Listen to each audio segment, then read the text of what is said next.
إلهي ومحله عافمات كانوا حالة كسحنين نقصوا كعيي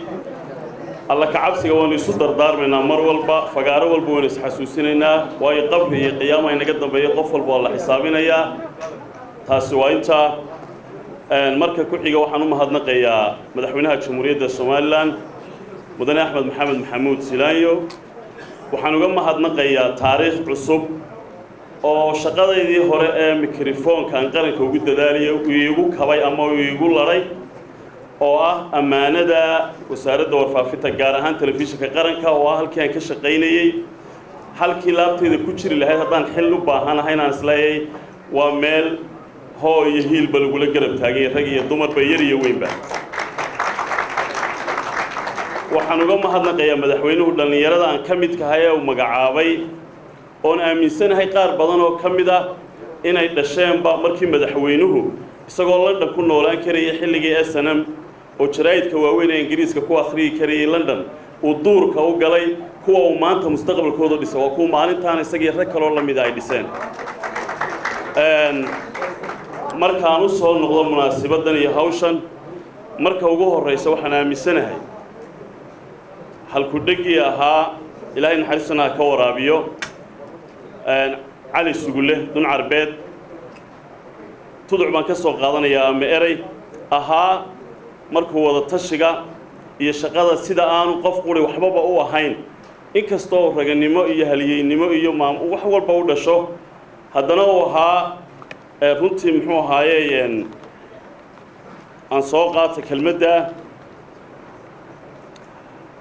waxay ahayd diric kali ahaantii daleel guusha kuma helo dadka geesi lagu yahay waxa rasmiya inta halka fadhida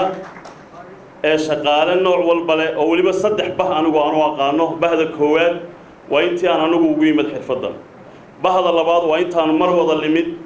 bahda saddexaad oo naftood hurayaal oo aqaan oo dhalinyaradii iga dambeeyay daadeeda marka loo eego waxaan aaminsanahay idinkaan geesi idinku ahay idinkaan wixii ii suntanay riyadayda la rumayn kara marka ay u garab gashaan waxa iyadana aan xasuusnahay daacadnimada marka la yiraahdo maxamed ibraahim warsame hadraawi gabayadiisa tuduc kamid ah ama eray kamid ah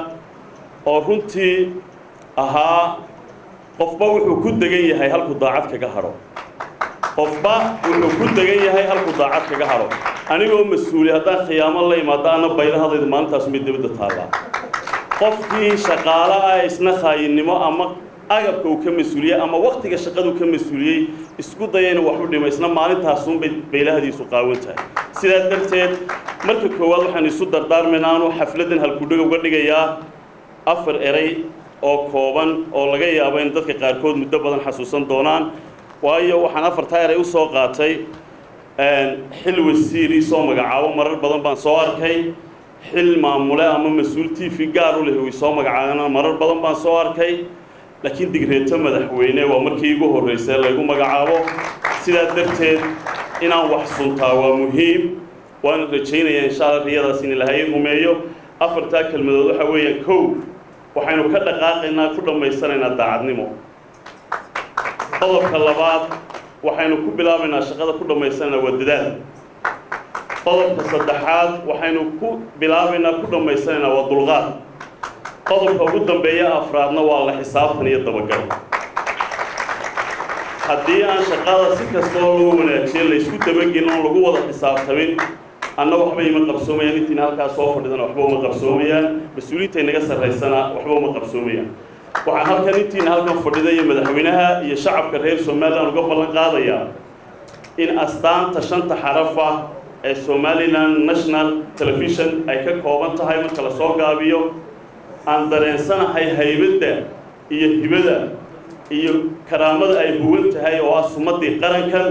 sidaa darteed sidaan naftayda iyo ubadkayga uga turo wax ceeb ama dhib ku ah waxaan ballan qaadayaa shanta xaraf inaan u hagar baxo haybadda qaranka Jamhuuriyadda Soomaaliland ee igmaday iyo shaqaalaha ka mas'uulka ahay inaan meel ka soo meel gaarsiiyo erayga ugu dambeeya ee ku soo gunaanadayo hore loo yiri hadal nin dheereeyna ma wada oran nin gaabiyeyna kama wada tegin kelmadda kaga baxaya ugu dambaysa waxa weeyaan telefishinka inta halkan fadhida ama wasaaradii warfaafinta inta gobolada ka shaqeysa inta dibadaha ku sugan guud ahaan waxaan dareensanahay oona cidina iiga xoogugaal ahayn dhibta iyo hawsha culus ee ay dusha ku hayaan ama ay ku dhex jiraan waa qof maskaxda ka shaqeynayo marna sawir iyo cod isla doonanaya waa qof marna muuqaalku duubaya ka fikiraya isha iyo maskaxda isku haya waa qof marna ka fikiraya waxa baxaya ugu dambeeya siduu u noqon lahaa wax nadiif ah waayo kamarad eray raacay oo dhigta ka baalmaray baa qarankan rogi kara waxaan dareensanahay xasaasiyadda iyo halista ay leedahay mas-uuliyad talaydhiiba ay kow ka tahay oo ah telefishinkii qaranka oo laygala xisaabtamayo kelmaddan kaga baxaya waxa weeye ururka la yidhaha ikhwaan muslimiin taariikhda marka la eego waxaa la yidhi 80 sano ama 75 sannadood baa taariikhda eegtan ayay waxay raadinayeen inay xukunka dalka masar gacanta ku dhigaan waxaa la yidhaahdaa filashadaa ku badnayde xagga mas-uuliyadda iyo hanashadeeda kamay fikirin taariikhdaasi waxayna baraysaa 700 ee wasaaraddan laga sheegay ee ka shaqeeyo xilkaa maanta laydhiiba wuxuu ka dhigayay taa ikhwaan muslimiin sanad may haynin masar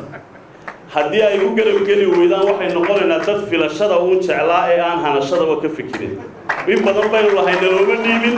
in badan baynu lahayn qurbajoog baa yimid in badan baynu lahayn dad kaloo garanayn baa la keenaa maanta madaxweynihii wuxuu yidhi ajifaale leebiye qaansow dhiibo qoladan xirfadda wasaaradda warfaafintu in badan bay hadleen bal maanta ku eeg daama ikhwaan muslimiin bay noqon sanad baynu ku fashilmi oo dib laynoo soo qaadi maayo ama waxaynu noqon insha allah asxaabadii nebiga sala allahu calayh wasalam ee taariikhdooda ay dhammaan weydo asalaamu calaykum waraxmatullahi wabarakaatu